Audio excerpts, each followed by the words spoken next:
Make sure you're unplugged before doing anything. Clean out the back of my Whirlpool dryer.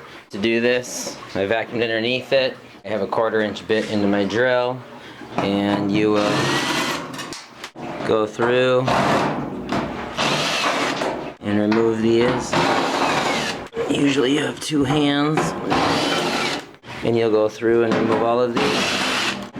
Vent tubing here, the flathead screwdriver.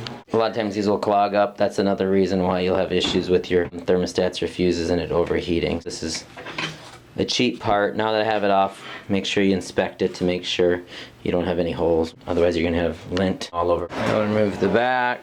So there's a little bit here. I'll also remove my element, because a lot of times you'll get a lot of stuff built up in there. Put my brush attachment on.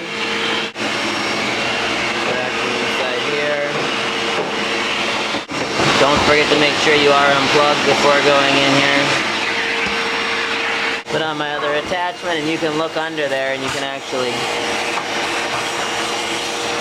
see how bad it is. So this is pretty clean in here. So the next step, I'll undo my element.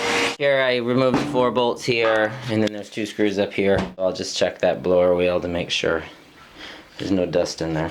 Goes with my Phillips screwdriver. Come down here. So now I pulled that up and I can see what's in here. So that's virtually pretty clean here. There is some stuff right in here. Dryers, I don't know, 7 years old. It's not collecting much dust, which is a good thing. Vacuum off each blade. They'll just gather more and more dust, which will wear down your motor. We found 222 shells, which I guess could be bad. Next, I'll remove the 2 bolts that hold the heating element on, and I'll vacuum that up. I've removed those bolts. I'll slide this down. And these are not this clean. When you take them out, they're covered in lint. If yours is covered in lint, you will take a flathead screwdriver. You can pry it in here. One side's thicker than the other, and you can just pull these tabs back. There's 4 of them, so you'll get the 2 on the other side as well.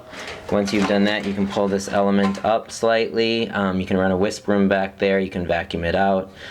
Put it back in, set it on the corner of a bench. Take your flathead screwdriver again, set it on that little lip you bent back, and then you can pound it back down with a hammer.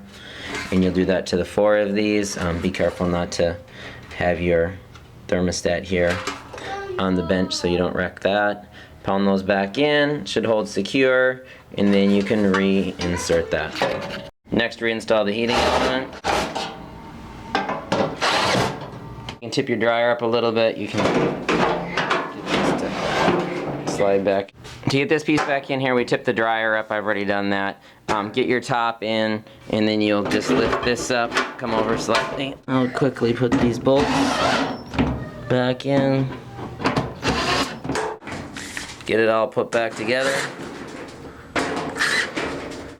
I like using the electric drill here. Definitely saves a lot of time. Screen here.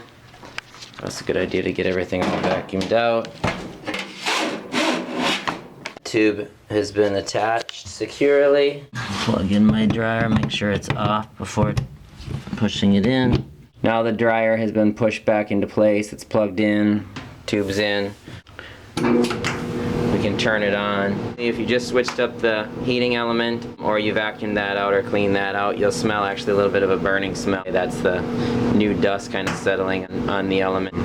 That will go away. So the first time you might notice that a little bit. If you actually smell burning like a fire, then you want to go back in there and check it out. But you'll smell a little bit for a short while here.